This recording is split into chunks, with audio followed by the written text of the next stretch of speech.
the Fluke-810 vibration tester. Today we're going to set up a new machine. The three steps in using the 810 are the setup, the measurement, and the diagnosis.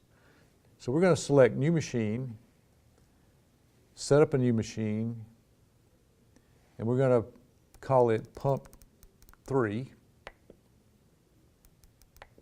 And then once we've entered the name pump 3, we say done, and we go to next. And now we're ready to start doing the setup, which is essentially answering questions. So the first question it wants to know to characterize our drivetrain is, what type of motor, AC or DC? So we have an AC motor. We do not have a VFD, so we're going to say no. We're going to input the key, this 1800 RPM rotation speed.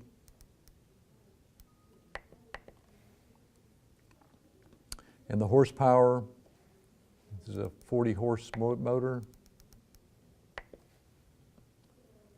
And it's mounted horizontally, so we can say yes. The bearing type is roller. The motor is not detached from the drive.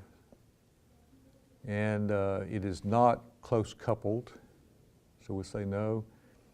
Is there a coupling between the motor and the next component? Yes. And what is the next component? In this case, it's a pump, so we just select pump. And then it wants to know for the next component, is it a roller bearing or a journal bearing? In this case, it's a roller bearing. And pump type, we have several choices, propeller, sliding vane, etc. We're going to select centrifugal. And it's supported by 2 bearings. And in this case, he wants to know how many vanes the pump has.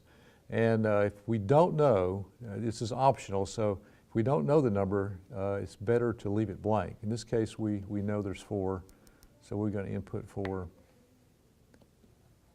And we're ready to finish and save our setup. So it's saving it.